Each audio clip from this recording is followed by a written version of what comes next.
golden fields turned crimson under distant guns. Voices once of laughter now silenced by the drums. From homesteads to the hills the farmers raised their pride. But war's cold hand descended, tore the world aside. Cattle roam the morning mist where children used to play. Empty wagons carry echoes of a brighter yesterday. Smoke from broken hearts drifts faint against the sky. Families torn asunder, mourning every goodbye.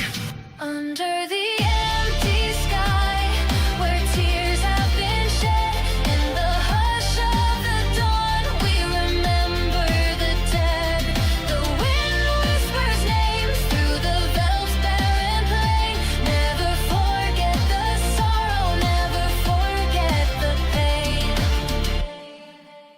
Guerrilla fires flickered in the heart of night. Brave souls stood to defend against the looming fight. But fields became confinement, barbed wire bound their fate. Hearts grew cold in silent camps, bathed in hunger and hate.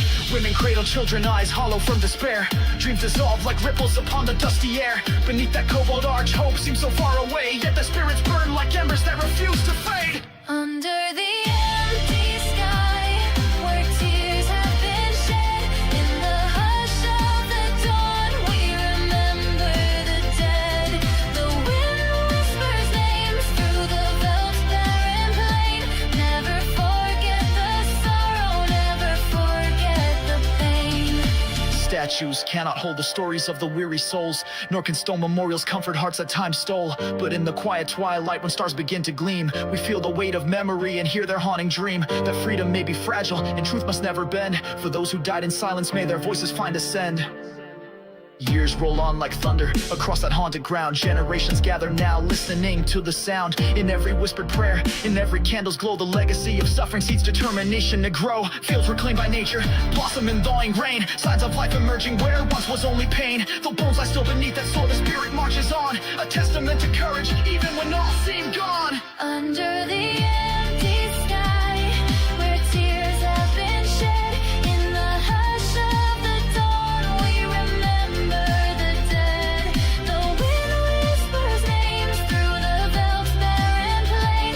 Never forget the sorrow, never forget the pain. Under the rising sun, we sing across the years, honoring every heartbeat, honoring all the tears. In memory's embrace, let their stories remain. For those who bore the darkness, rising once again. Under the empty sky, where shadows used to lie, hope grows in the ashes, reaching toward the light. Though the veil bears scars that time alone can heal, we carry forth their voices, bound by what is real.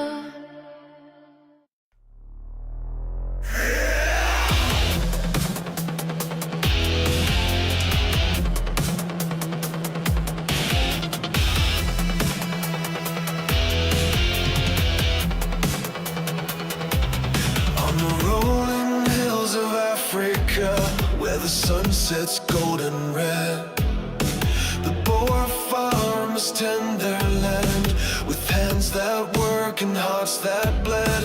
They tilled this soil for generations, built their homes with sweat and tears. But now a shadow looms above, filling their nights with fears. Oh, the winds of change are blowing through the fields and through the trees. But the price of peace is heavy when violence brings us to our knees. We pray for days of safety for our children and our kin.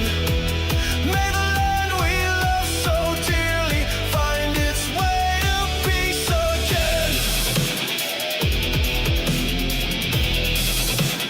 Why can't peace again?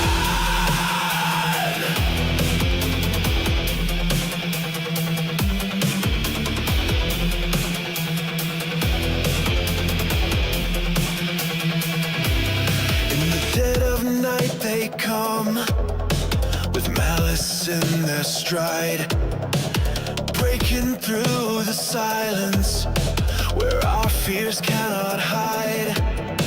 They shout their words of anger, kill the boar they cry, but we we are farmers, not just targets under this vast sky. Yet in the face of terror, the farmers stand their ground. With courage and resilience, their spirit can't be bound. They protect their land and loved ones. With every breath they take, hoping for a brighter future, where fear will no longer wake. Let us not forget the fallen, those who paid the ultimate price. Their memory lives within us. In our hearts they will suffice. We call for justice and for safety, for all who till this land. May unity and understanding be the legacy we hand. All the winds of change are blowing through the fields and through the trees. But the price of peace is heavy when violence brings us to our knees. We pray for days of safety for our children and our kin. May the land we love so dearly find its way to peace again.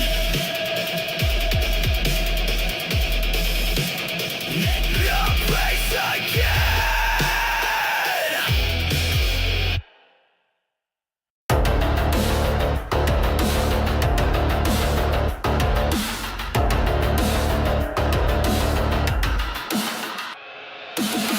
Beneath the endless sun where amber grasses sway, whispers of the ancients haunt the dying day. Hearts once full of laughter now tremble with fright. In shadowed dawns they wonder if they'll see the night. Shattered wagons stand where homesteads used to lie. Crying mothers cradle ghosts of children gone by. Scorched earth bore their footsteps and left them to roam. Yet in every fading ember they still call home. Hear the echoes on the veldt, voices lost in time. Morning winds upon the fields, hearts refuse to bind. In the silence of the dawn, they remember every name. Poor sons and daughters yearning to break these chains. Steel and fire raged, and famine stole their breath. Tattered flags against the blackened sky foretold their death. But embers of resilience burned in every soul. From camp to covered valley, their spirit took control. Modern shadows linger with rumors cold as steel. They claim the Afrikaner's fate is sealed behind a wheel. Yet truth stands like an oak, rooted deep and strong. Not genocide, but hardship fuels this anguish song. Though phantoms of the past still haunt each twilight prayer, courage grows in silence, rising from despair. No campaign so brutal as June decides to tell. Still hope persists in hearts that refuse to yield. On plains where cattle roam, new fires softly gleam. Mended fields reclaim their life beneath a gleam. Children chase the dawn where once their kin lay cold. A future born of memory, a story to be told. Through every whispered tale and every tear-stained eye, you'll find the Boers united. On wings of dreams they fly. No grander glory sought than freedom's noble song. On open veld they rally, steadfast and unbound. Hear the echoes on the veld, voices lost in time. Morning winds upon the fields, hearts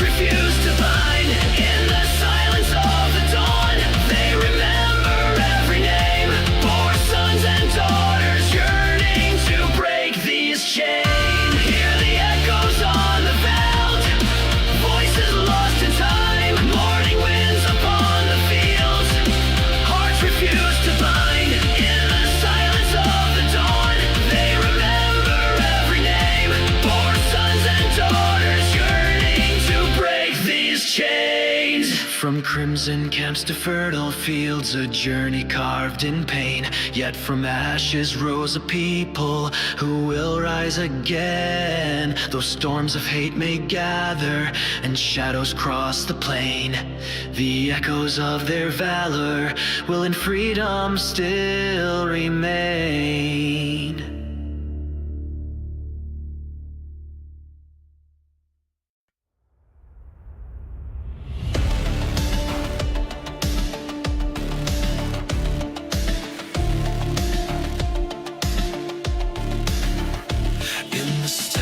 Of the morning, when the world's asleep, we rise to walk in justice on the promises we keep. Hearts attuned to mercy, hands that reach the lost. We find our strength in kindness, counting not the cost. For every soul that trembles, for every heart in need, we bear the light of heaven, we plant the humble seed.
To comfort, let our hands be instruments of peace.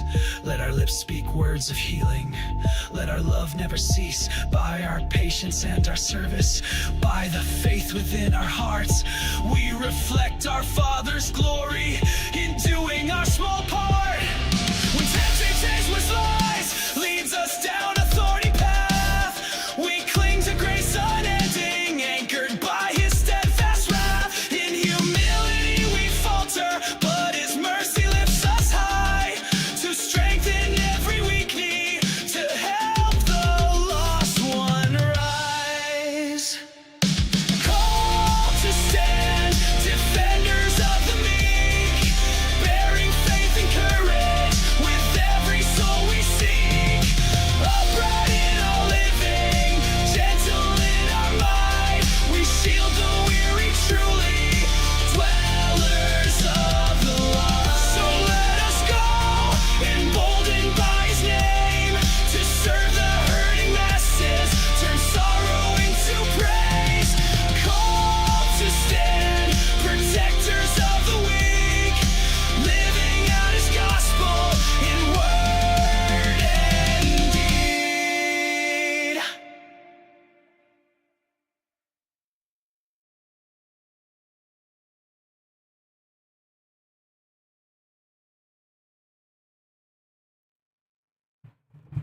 Hey, hi. So, you know what? I decided just to cut the songs and blah, blah, blah, blah. I'll start now. I'm here. All my stuff's set up, so might as well start now. So, today we're doing a little something different. And you saw a little bit earlier when I did this with Angry Cops, and I felt that it was important. Well, once again, I find an issue is important, and I want to share with my audience, as small as it is. I don't care. It's my audience, and I'll share what I want with them. Yada, yada, yada. But, so you might have heard of South Africa in the news. Well, there is a YouTuber named Serpent or, not Lawai. But yeah, anyways, he runs a show called The China Show, and, He's been on for a number of years. I've been watching him before even Trump was elected the first time. So I have a long standing history of checking out this guy. He produced a video today, and I figured I'll post it here because we can talk about it as the video progresses, and I'll give my commentary like usual. But yeah, so let's us begin with that. Okay. This video cannot be monetized. Yes. Chances are this video will not be monetized. So whatever. You know, any video sharing this will probably not be monetized. So if anyone's doing a reaction to this, yeah, trust them. And is being shadow banned by YouTube. Please And that's true. share it out. If you want That's right. Share it out. anyone to know what the truth behind what's happening in South Africa is, please share this video. You got it. People who were killed recently on a farm. The No. bodies of 6 women and a 17-year-old boy were found on the Lismore farm on Friday. Yes, it's true. 2 women were actually raped by allegedly these 2 men. Yeah. And after the raping, they went on a shooting spree to kill all those 7 people, and some of them were actually stabbed. So it appears as if they wanted to make sure that all of them die. White South African farmers are being targeted. If you could not understand his accent, he said that they went on a shooting spree, as in like shooting the people there, but also he didn't step on them; he stabbed them to make sure they were dead. These people stabbed them. So I'm just trying to translate a little bit if you couldn't understand it, because I know some people don't. Liesel Wessels is recovering in hospital after she was tortured with boiling water and stabbed until she lost consciousness on Monday evening. It's terrible. Her husband, Tool, did not survive the attack.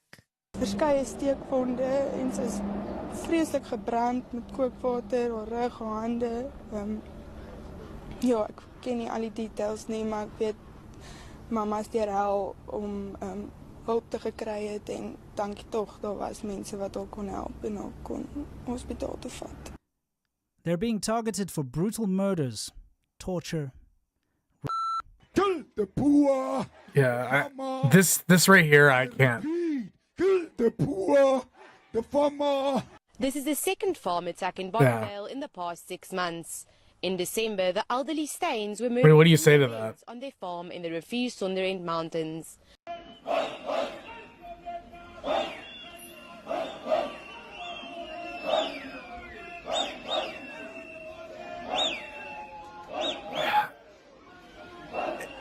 It makes you so angry too, because these are people that should know better, because they themselves went through apartheid, and they should recognize that doing that to another people is just as bad as what you went through, and yet you're exacting this as some sort of weird thing, which is, it's really annoying.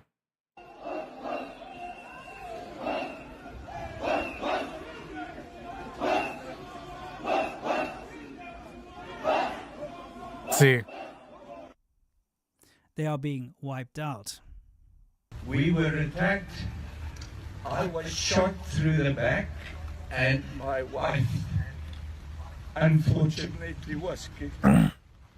I repeat, kill the poor. The farmer. Al wat sy kon uitkry is oupa, ouma vermoor. En ek het in mekaar ingesak, ek het gehuil en ek het nie geweet wat om te doen nie. Kill the poor. The farmer. Kill the poor. The farmer. and that's literally his political slogan. Hands tight behind a back. My dad had a big gaping hole like the size of a golf ball in his throat. There was a pool of blood here all over. When I... When I touched him, he was cold already. My mother was lying face down, but she was still hot. But I couldn't feel a pulse. Their throats were slit. They were tortured here. I found a iron cord around my mother's neck. She was obviously, they tortured her. And the savagery of these crimes cannot be explained.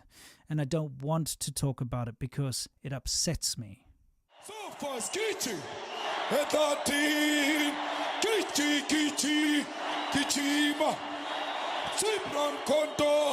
Alliance shoot to kill Yamaza, kill the poor, the farmer, kill the poor, the farmer. Brr, pa, pa, brr, pa, pa. I mean, what do you say to that? I mean, these are people that are like openly calling for the death of people. Now they're trying to like politicize this and say that it's a folk song and that it doesn't mean what it says. No, it means what it says. And there's people that are actually dying, and like, yeah, there's not huge mass killings because the Boer tribe is not huge. It's not a huge tribe of people. Like you're talking about a very, very small minority of people in Africa, in South Africa.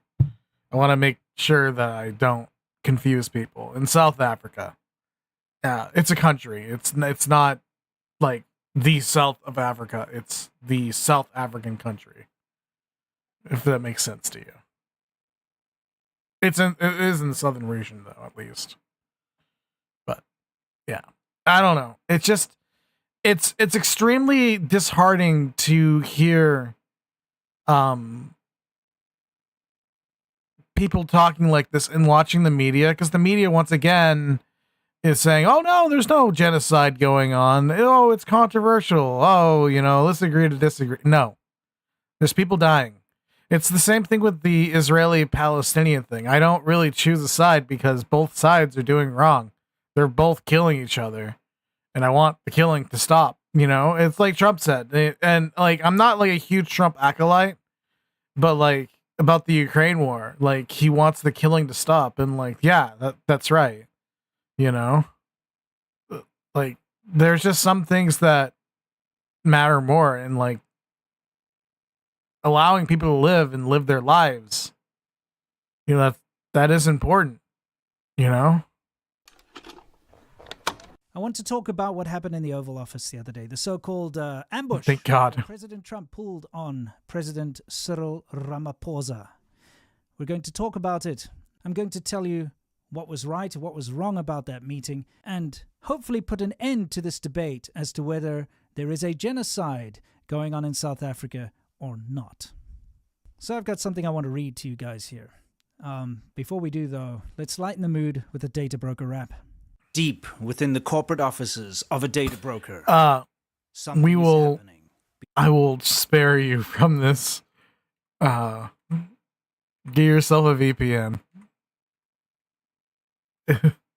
Here. Go to incogni.com. I'll show the last part. And use the code Winston to take your personal data.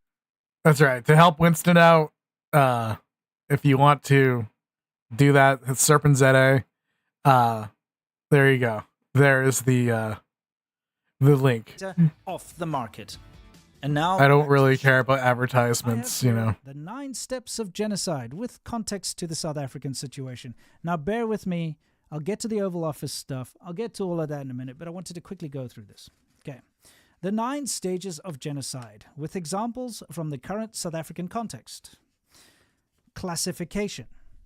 People are divided into groups based on race, culture, or background. Example, legislation like BBEE officially classifies citizens according to race for access to jobs, contracts, and services. What the hell is BBEE? I know there's Black Economic Empowerment, but let's see what this is.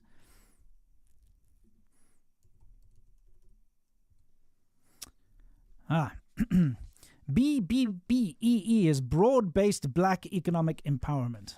All right. Okay. Now we got that out the way. Number 2, symbolization. Groups are labeled, identified, or treated differently based on these classifications. Example, terms like previously advantaged are used to justify exclusion. Race is recorded and tracked in all economic policy.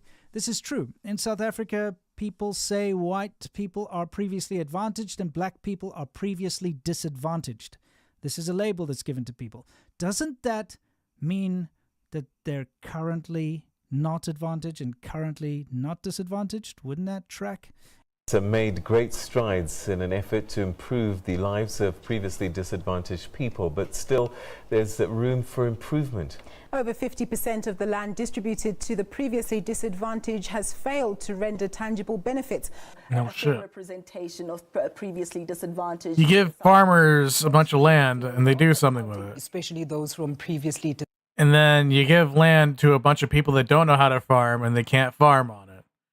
No shit, Sherlock. Like, you should have, like, knew that, you know?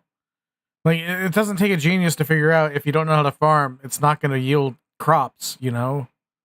And what happens is that they're really destroying their breadbasket, you know? It's sad. Disadvantaged communities. Tell you what, that's one terminology I thought I'd never have to hear again. For previously disadvantaged women. Previously disadvantaged children. Previously disadvantaged farmers. Number 3, discrimination. A dominant group uses laws, policies, and... Also, previously disadvantaged, think about that. If you're previously disadvantaged, that means you're not disadvantaged anymore. So why are disadvantaged people not disadvantaged people? Why don't you give it to the disadvantaged? Institutions to deny rights and access to others. Example, white candidates are excluded from job opportunities, university placement, and public sector roles under official quota systems. Yeah. This is true. If you're white, in fact, you know what, there are 140 odd race-based laws currently in South Africa that discriminate against white people. I'm not joking. Look it up.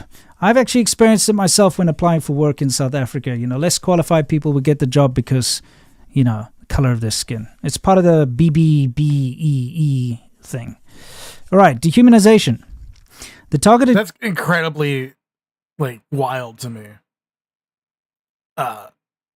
The idea of not getting a job because of your race is just so crazy. And, like, I realize I live in America, and, like, the idea of free speech, I think we all tend to look at it and think, oh, it's antiquated, you know? It's an antiquity. You know, of course I have free speech. Everyone has free speech.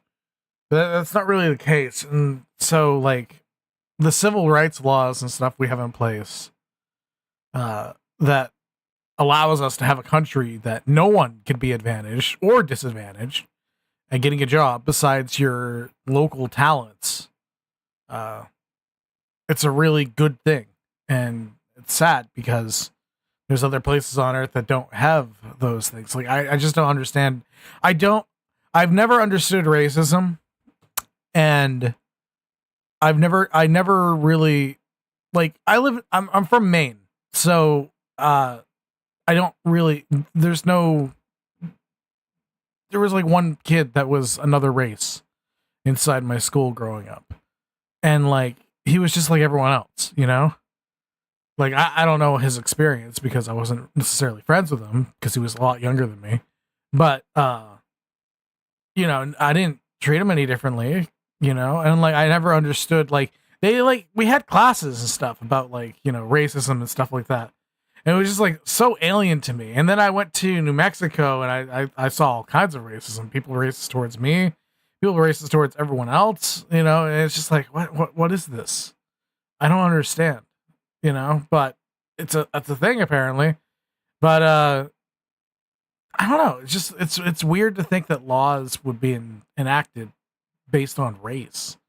Because, I mean, we are out of the Roman Empire has come, you know? And you would think that, because Rome didn't really have a race-based stuff, you know, didn't really matter that much. And it's just, it's so weird to hear, you know. Just, you think that we would evolve beyond that by now. Group is blamed for society's problems or depicted as less human. For example, Public figures claim whites stole the land or are inherently privileged. Afrikaners are blamed for apartheid decades after its fall. There's a lot to say about this, guys. You know, I get kind of tired of this whole thing. White people being blamed for stealing the land. You know, I've never owned land in South Africa. I'm South African. I was born in South Africa. How the hell do I steal land based on the color of my skin if I've never owned land? I couldn't afford to buy land when I was living in South Africa growing up. Are you kidding me? But you see, this is the problem when you've got such a big stigma in society and people are blaming a certain skin color for things. They'll look at me and immediately they will label me as a land thief, somebody who stole the land from someone's ancestor or something. I've never owned land. It's ridiculous. And of course, this leads to a lot of problems because somebody might try. Okay. I understand that he never owned land, but he would inherit land. I guarantee you, unless his father is a dink or his mother, is a dink. But I would imagine that he would inherit his parents' land eventually. Unless he has brothers and sisters I don't know about. And murder me out of spite or something along those lines. Yeah, it's just not saying he's... I could really get into this, but let's move on. Hold on. Okay, next. I just realized, not saying that he deserves murder or like they have an argument. I'm just saying like he would have. So I just to be fair, no murder. Organization. The state or allied groups organize mechanisms to enforce discrimination. For example, President Ramaphosa calls on the ANC Youth League to become militant. I call upon you to return to the militancy of the ANC Youth League of the 1944 era. Jeez. To go back to the militancy of the ANC Youth League of the 80s and the 90s. We don't want to see an ANC that's when the Youth League that guerrillas is asleep during a revolution. You are the revolution. Radical legislation is implemented through state organs. You know, this is actually the truth. President Ramaphosa did call for the ANC Youth League to become militant like in the past. Crazy. Great. Like when I was growing up where they were blowing up shopping malls. Yeah, really. I mean, that was legit violence, man. It was like guerrilla warfare and like, you know how like terrorism happened over here? People were like, oh gosh, it's so bad. Over there, it was like a daily thing. Like literally, it just happened like all the time. It sucked. Killing little children, blowing up churches, train stations. Yep. Awesome. Wonderful. What a great thing to call for. Next one. Polarization. Extremes in speech and legal decisions deepen social divides. Moderates are silenced. For example, courts allow the Kill the Boer song while silencing white criticism. Oranje and Clairefontaine are attacked in Parliament as threats to democracy. You know, this whole Kill the Boer thing being defended by the South African court as some kind of a folk song, you know, struggle song. It's absolute nonsense. It is crazy. It's not a folk song. There's no folk song in the world that calls for the eradication and the killing and the shooting of a minority. And if there is, it needs to be wiped out. You might wonder why this song has been allowed to. I mean, there are classic songs. Like, I mean, I'm sure there's some from the Civil War that has some parts in that, and some from the Revolutionary War that we have over here. But nobody sings those songs. No one's like, hey, let's resurrect this horrible song, you know? To proliferate, especially in South Africa where hate speech is taken very seriously. If a white person utters a slur, a racial slur, they will go to jail. No joke. But you can sing Kill the Boer, kill the farmer. And you know what? A Boer is one thing, and one thing only. A Boer is an Afrikaans farmer, a white Afrikaans farmer, because that is the Afrikaans word for farmer. It's nothing else. It cannot be misconstrued for anything else. It means kill the white farmer. Now, the reason why this song is allowed to continue and the courts have allowed it is, well, because, you know, the president of South Africa and that little dipshit who goes around singing this all the time in his party, and he whips everyone up into a frenzy. By the way, not a fringe party. That's a big party. Who says this is just a small party, it's so insignificant. He says that's not a small party, This party can gather 100,000 people under one roof in a stadium where I can't even see a single empty seat. You can't say that is a small party. We are not a small party. That's why imperialism is very scared of us. They have a massive grassroots movement, and they can whip up thousands of people at any given moment. Hundreds of thousands of people to go and do whatever they ask, including kill people. Anyway, Cyril Ramaphosa, the president of South Africa himself, wants Malema to be back in the ANC. And of course, the EFF members, we would want to welcome them back. And in fact, I would be able to say we would love to have Julius Malema back in the ANC. Once again, that's so disappointing. ANC down deep in his heart. He is a friend of Malema, that little dipshit who runs around singing.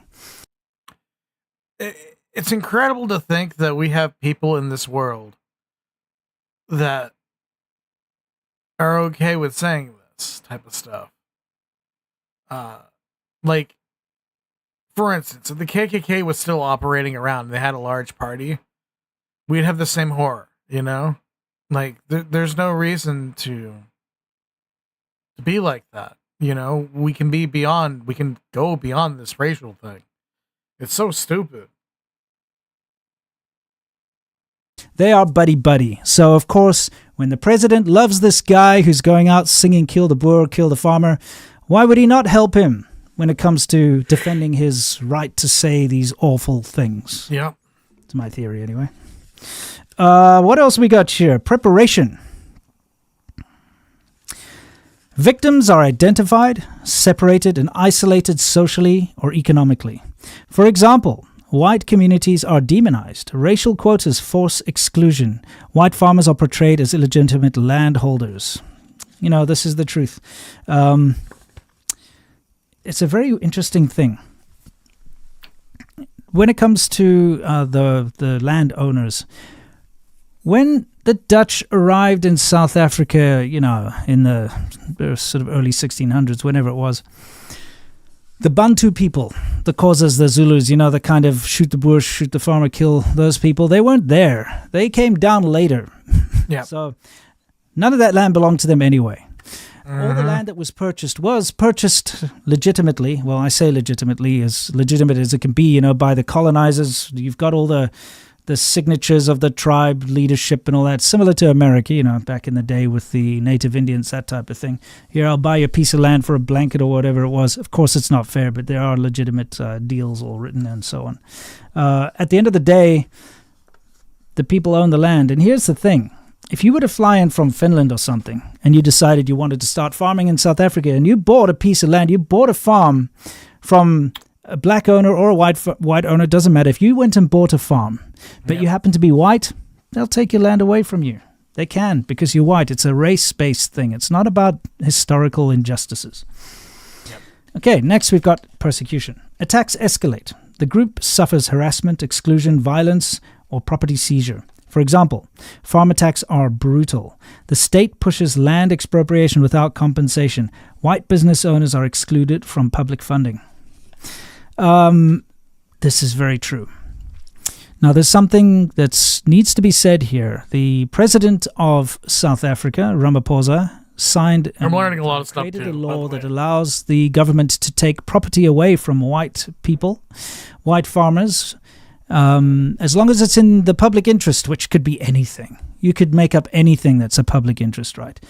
Yeah. The public interest is commonly used as a term to literally do anything from government. I mean, they'll literally, well, they did that during COVID.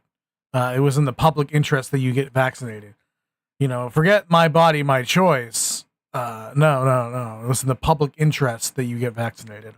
And they forced a lot of people to get vaccinated. Luckily, I'm a recluse, so I don't have to worry about people. But other people, yeah, definitely do. But it's not just land. The way it's phrased is they can take property away. That means cars, bank accounts. They could take your watch off your wrist if they wanted to. It's just anything that they deem is in the public interest. And Terrible. Although in the meeting with Trump, the president tried to pretend that, we're not actually going to do anything. This is him himself saying that he wants to take the land away without any payment. The question of land, the land of our forefathers and our foremothers must return to our people without any fail and without any payment of compensation. And it must happen now. Finally, extermination and denial. Mass killings begin. The state or society denies or justifies the violence. Example. They're doing violence is dismissed. Hate speech is defended. International warnings are ignored. It's literally happening right now. You watched, I don't know if you guys saw it, but when the Boers were refugees, basically came to America. Outside of it, you had all kinds of like black activists literally shouting at them and telling them to go home. Absolutely ridiculous. Absolutely ridiculous on every level. It's the same racist shit that you saw coming out of the racists in the South. You know, they were like, "Fine, if you won't be our slaves, then we're going to send you back." You know, it's so redundant. You know, it's like and the thing about like these people, what I don't like about them is they hide their intentions in what they say you're doing. So like if they're accusing you of being racist, like this is one of the philosophies I have. If somebody is paranoid about something, most likely they're doing it. Like if somebody's paranoid about you cheating and all the time like bothering you about like, are you cheating on me? Are you cheating on me? I think you're cheating on me. Just are they cheating on you? Same thing with like, are you stealing? Oh gosh, I think you're stealing from me. You know, it's probably that person's a thief. You know, it's just things like that. Like people tend to accuse others of what they would do, or at least they're thinking about doing it. So don't trust them. Conditions are building towards extermination. That's exactly what's happening. Yep. The mass killings have begun. If you're a white farmer, an Afrikaans farmer in South Africa, the chances of you being killed are much exponentially higher than an average citizen. The way these farm murders are carried out are disgusting. They're brutal. They are horrific. I know people who've been victims of this, myself personally. And of course, growing up in that environment, you hear about all the horrible things that happen to people in the farms nearby. It's just disgusting. Yep. Very often, nothing's even stolen. Just want to kill them. The sophistication of some of these farm murders as well, with the cell phone jammers and what have you. Oh, yeah. Definitely make me believe that there's some... Okay. He mentioned something, like, he's just glossing over some of these things as if you already know it. Cell phone jammers. There are these little box things you carry around with you. They're like the size of a briefcase that will actually block any cell phone signals coming out of that area. And so they block the cell phone signal so you can't like call an emergency vehicle or anything like that, or an emergency number, or even contact your security team. It's just completely blocked off. And so you're fucked. You know, they come in and they kill you, and there's no help that's going to come. That's it. You know, it's absolutely like when you listen to the stories, like, cause I've known about this for a while, but it's in the media, and I figure I could bring some more eyes to it. And support, or at least something like that going on. Anyway, the violence is dismissed. You heard the president when he went to the Oval Office saying that, oh, we have a problem with criminality. They're just trying to say, oh, South Africa just has rampant crime where people are brutally murdered anyway, so it's not really a targeted thing. Bollocks. Afrikaner boys. Hold on. It does have a huge crime problem, South Africa. It's just that the white farmers and stuff like that, there's such a minority that if you kill like 10 people, that's like 1,000 or 2,000 people, you know? The popes will dance. The EFF is coming for you, boys. Jeez. Afrikaner boys, the ANC has made you to think this thing is still Orange Free State. This thing is not Orange Free State. This is Free State. When we take over power, Afrikaner males, you will know your place. I love how the cameraman's white. And yes, South Africa does have a massive problem with criminality. It is a horrible, crime-ridden country filled with criminals, the ANC included. Got that off my chest. Afrikaner means Hate speech is white defended, African, yes. by the way. How is it that anyone is defending the shoot to kill the Boer, shoot the Boer song? How is that? That is hate speech. If that's not hate speech, then I don't know what is. Then I think we just need to drop this whole idea of hate speech, because that is the epitome of hate speech. Yep. International warnings are ignored. Hopefully this warning from America won't be ignored. And conditions are building towards extermination. And yes, they are. And we've seen it happen in other places. Yes, we have. Listen, I feel like one of those guys who's got a PowerPoint presentation and is reading it, which sucks. I feel like a bit of a pillock. So let me just get my actual thoughts out here. I'm going to talk about the White House meeting. Okay, so. Wow, that was quite a thing. First of all, I'm very glad it happened. So, just for background on Serpent ZA, he is from South Africa. He left South Africa and went to China for a while, and then when things got hairy over there, he moved to the United States. This idea that people are trying to say that it was infactual and President Trump was pushing false narratives and so on is not correct. He did speak the truth. He got a few things wrong, though, and I'd just like to clear them up. The first thing that's glaringly what he got wrong was the whole memorial with the white crosses on the side of the road. Those aren't grave sites. Those crosses do, however, represent a white, or at least the majority of those crosses represent, 90% of them, thereabouts, represent white farmers who were murdered. There is the Witkrys monument, which I've shown in a previous video, which you can see has got thousands of crosses, each one for a Afrikaans farmer or a family member who was murdered brutally. These are not people that are dying of natural causes. These are murder victims. Plasmoorde monument has thousands of white crosses that pay tribute to white farmers who were killed during farm attacks. Located on private property, the site can be seen from afar to draw attention to farm attacks. It was founded by the late Lita Cross-Fourie in 2004 in memory of her loved ones who were killed during separate farm attacks. And so those crosses do represent the deaths of farmers in South Africa. Not graveyards, though. But, I mean, does it really matter? The other thing I think he got wrong is he said people come and kill people and then just take over the land.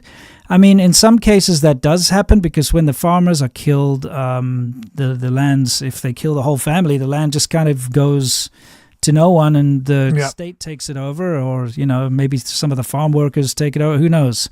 I'm not entirely clear on that one, but I feel like that's not correct. Other than that, though, spot on. It needed to be said. The president of South Africa needed to be confronted, and it was kind of a funny situation. He brought a couple of token white guys along, specifically for this meeting. He brought like this billionaire guy who, of course, depends heavily on government support to run all of his enterprises in South Africa. Of course, he's going to, be on the president's side and try to defend him, because all of his money's tied up in that, and all of his deals depend on the ANC allowing them to happen. Of course, he's in the... When he's saying the president, he's not talking about Trump. He's talking about the president of South Africa. The pocket of the ANC. What else is going to happen? Brought a couple of very rich golfers along, because he knows President Trump's a golfer, and he thought it would soften the whole thing. And, well, you know what? It didn't work out as well as he'd hoped, because one of the guys actually let slip that his father's friends had been murdered and the farms were being burnt. So, yeah, that didn't really work out too well. I grew up in an area in South Africa that is a farmland area, Polokwane. And there is some issues up there, obviously. My dad was a property developer as well. Grab random white people. And yeah, some of these buddy farmers got killed. The farm is still going. Look at that president. Look at his eyes. Constant battle with farms trying to burn the face farms down to chase you away. So it is a concern to try and make a living as a farmer. And at the end of the day, you know, without farmers, there's no food on the plate. At the end of the day, I'm very glad it happened. And that is conviction. I'm appalled at the pushback against guy is those convicted. refugees that came over. Just seeing what people were saying. Oh, they're too healthy to be refugees. Yeah. What's your health count when you're being targeted for murder? When you've got people out to kill you and wipe you out and wipe your entire culture off the face of the planet? Does being healthy disqualify you from being a refugee? Oh, they're too fat. What? How does that... Have you been to a trailer park in America? Some of the poorest people in America are fat. What does that have to do with anything? Oh, they've got their families with them. Oh, you know what the real problem with that was? Is that they were white. And people seem to think that there's a racist agenda. Absolutely. President Trump is somehow only helping them out because of the color of their skin. Nope. These people are in need of support. They are being targeted. So I wish he would speak out against the Uyghur Muslims. Not against, let me just quickly in support of. Put an anecdote out here. And I'm going to put something on the screen so that people don't cut this out and try to chop it up and say that this is something I said. The EFF, the guys jumping around shouting, you know, hey, kill the Boer, kill the farmer. They're not a small party. In fact, they're a rather large party. So they're an opposition party to the ANC. If you had an opposition party to the Republicans who are now currently in power, so let's not, the Democrats are too big, let's say the Libertarian Party. What if you had the Libertarian Party in America and they were going around having rallies and they were shouting, shoot the Mexicans, shoot to kill. Yeah. Shoot the Mexicans, shoot to kill. And signed into law that you can take the land and property away from any Mexican landowners. Would that not be a problem? Would that not perhaps constitute some kind of hate speech? Or if they're running around shouting, shoot the Mexicans, take the Mexicans' land, and people are actually a bunch of rednecks or something going out and shooting Mexicans, would that not perhaps be cause to be worried about genocide in that country? You see, when you put it like that... I mean, it's such an absurd thing to even say, but that's what's happening in South Africa. When you put it like that, maybe some of your skepticism can be wiped away. These people are being targeted. You just swap out Mexican They for are being wiped Boer. out. And they have nowhere to go. It's ridiculous. You see, as a South African, we're a lost tribe of white South Africans. The European countries that the majority of us come from won't accept us back because it's been generations. We don't hold their nationality anymore. Yeah. I can't go and say, hey, listen, knock, knock, knock. Hey, England, Sweden. Guess what? You know, can you take me and my family back, you know?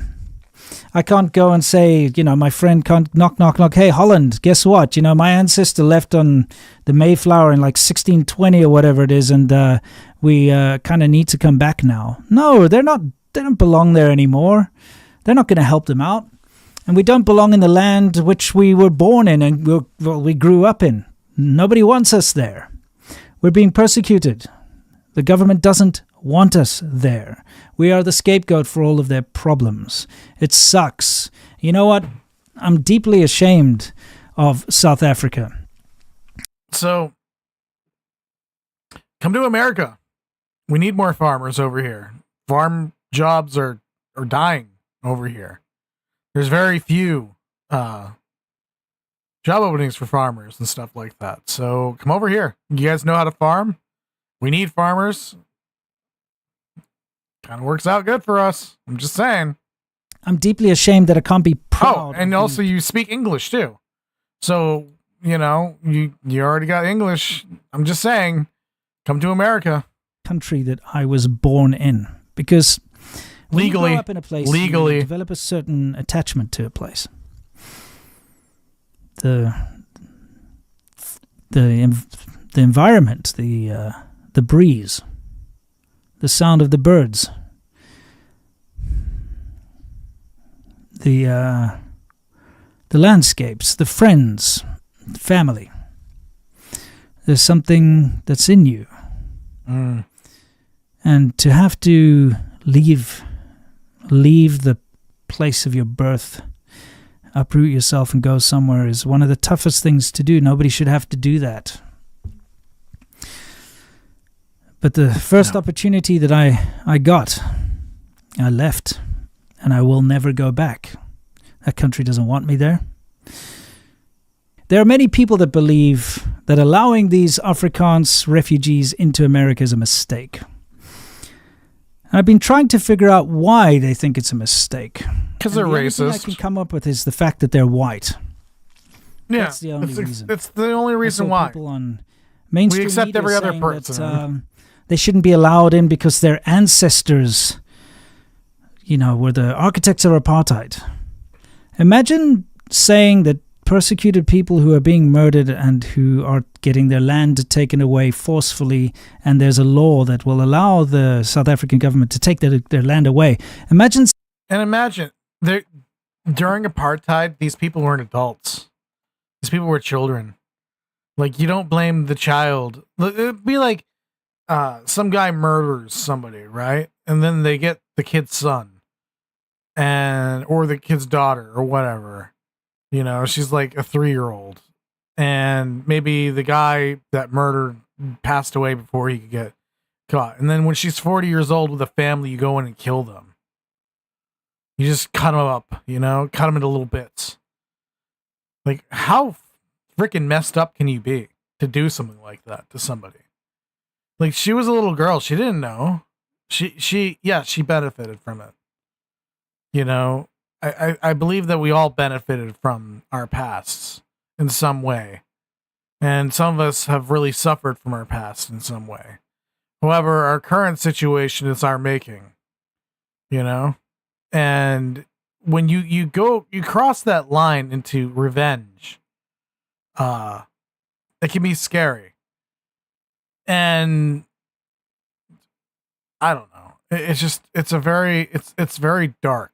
It's a very dark thing when you stop contemplating past mistakes and familial curses, saying that they're not allowed to have refugee status because of something their ancestors did. I mean, the guy who said that had a German surname. I'm pretty sure that we shouldn't judge you on your ancestors' behavior. I don't think that you're responsible for gassing Jewish people. You got to see behind and beyond your prejudice and beyond your bigotry and your bullshit and your racism against white people. Good point. I've seen people say all sorts of reasons they shouldn't be allowed, but I'll tell you what. You're not going to find a better group of refugees. South Africans are hardworking. South Africans are serious, and they'll get things done. Good. Sure, you're going to get the odd frickie who's just there for a free ride and who's going to just coast along, but for the most part, South Africans, wherever they go, they flourish because they work hard. I tend to believe that, because too. They don't take anything for granted. I certainly don't take anything for granted. I am so happy that my daughter gets to grow up in America. I'm so happy that my daughter's American, finally breaking that long chain of being tied to that awful, awful country. Yeah. I'd like to leave you with the final thought. Everyone in South Africa is struggling at the moment. Every single person. Except for, of course, the politicians and the people that are connected to the corrupt politicians. The fat cats. Everybody else is suffering. Everyone's struggling to survive. It's a beautiful country, but it's on life support and only just. Everyone in South Africa truly, truly deserves a better chance. A chance to prove themselves and a chance to go somewhere else. But it's impractical. Right now, there's only one group that's being called to be slaughtered. There is only one group that's being targeted by both the government and political parties for discrimination, slaughter, taking their land away, and it's the white minority, specifically the white Afrikaans minority. Of course, all white people should be included, but The white Afrikaners, the farmers, are the most vulnerable because they live out in the rural areas and they are being targeted. They are the most vulnerable. Statistically, you can look it up. Okay. They deserve it more than anyone else because although everyone else is struggling and being murdered and brutally dealing with horrible crimes in South Africa, they're the only ones that the government truly despises and wants to. That is true. That is true. So let them have refugee status. Bring them in. They'll do a good job. Give them a piece of land. They'll turn it into a Garden of Eden. I completely agree. I was just saying that earlier, and no, I did not watch this before. I only watched like the first 5 minutes of it.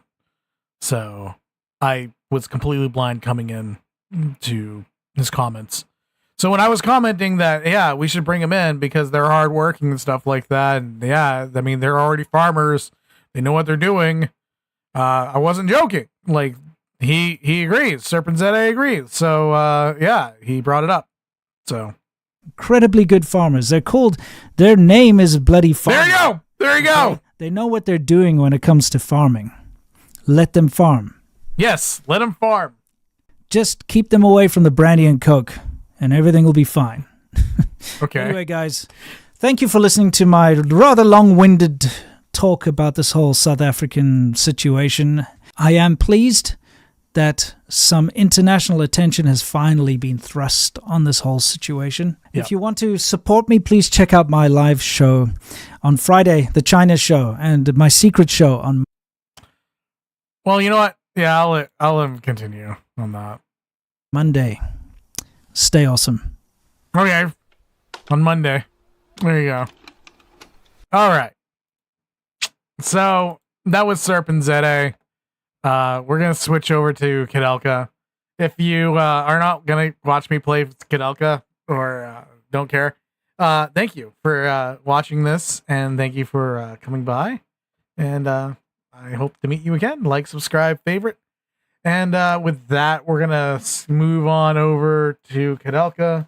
I am going to move this camera over here onto this monitor, because this monitor is for viewing.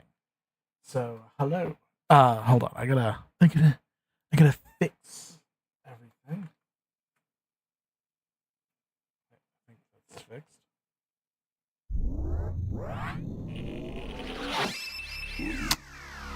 Hold on. Shift. Okay. Okay. I think that's fixed. But yeah. If you are on Rumble, or you're on YouTube or X or Twitch, make sure to share this with other people, because I think that's a really big issue, and I think not enough people know about it. It's hard to make an issue go out really when you don't know about it happening. There we go. There's my studio PC. All right. Continue. Whoa. So I just got done fighting a big plant monster. No, I got done fighting a mummy. Wait.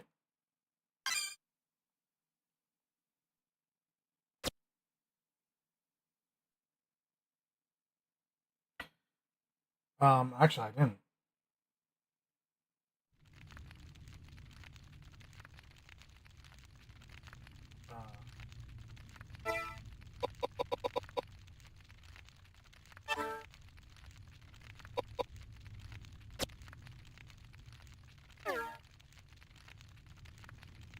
I need to reset. So, let's restart. I am using RetroArch to play this game, so just to let you know. If you like the emulation, it's available. RetroArch. I'm not going to show how to get RetroArch or anything like that on this. But yeah, you can get it on Steam. And that's the way I like to play games. I do not use Steam, though. I have Launchbox, did I use?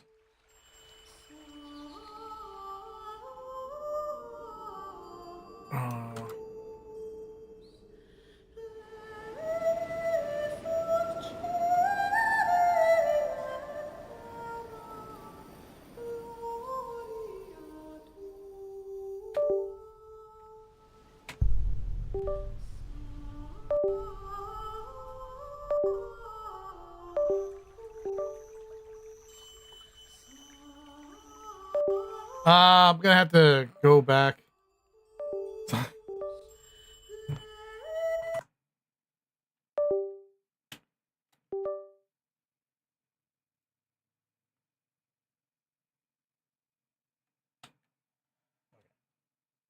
There we go.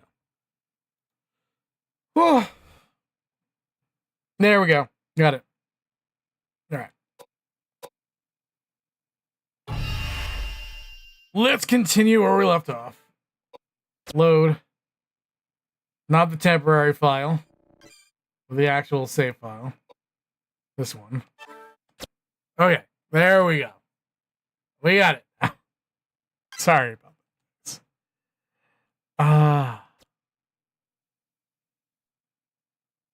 Okay.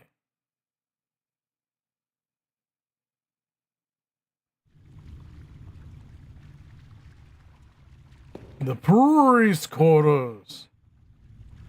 Edward utters a sigh.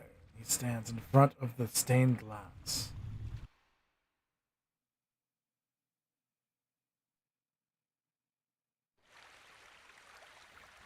Did you see all those bodies? Be quite a party if they were alive. They've probably been abandoned for hundreds of years. Must be some fascinating old stories. I saw some pretty fresh ones, too. One who was shot, one who'd been cracked in the head with an axe, and some with no visible signs of injury. They must have been poisoned. I bet the new ones were fortune seekers like us. Oh, lovely. That old couple must You mean to tell me they killed all those people? Rubbish. All those deaths are rubbish? They're all liars and thieves anyway. This is still a monastery. This is still God's house, prison or no. Why all those liars and heathens are killed is none of my concern. Wow, what an ass. Possibly say a thing like that. Doesn't sound very priestly. I am not a priest. I am a bishop. I don't give a rat's ass what you are. Look, I'm not saying that all of those people were saints, okay? But that doesn't mean that they should be put to death. You saw that old couple. They're so well-mannered, kind. You think they're killers? Good manners? Yes. Think about it. Why would they leave the place such a mess? I don't know. You think they'd at least bury the body? Possibly. Anyway, I have this strange feeling we're not alone with all these bodies and ghosts. You'd better keep your mouth shut. If you want to live.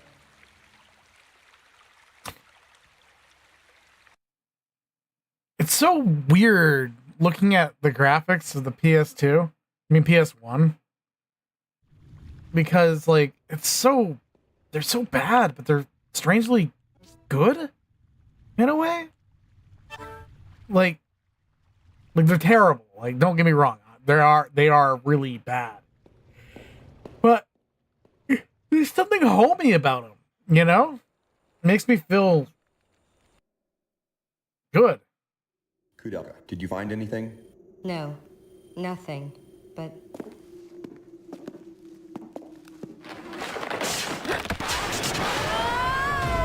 No. Who's that?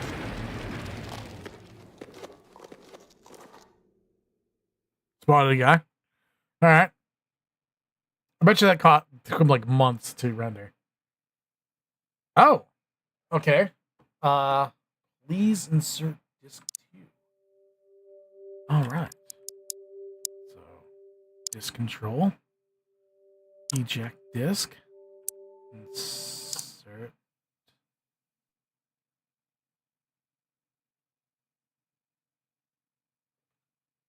Please.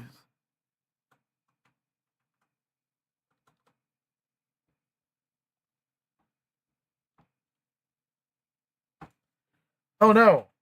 Okay.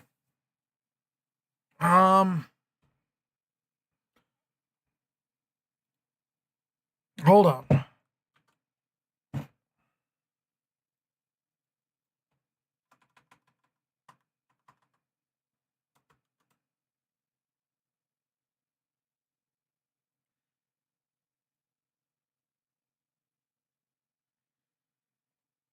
I need to...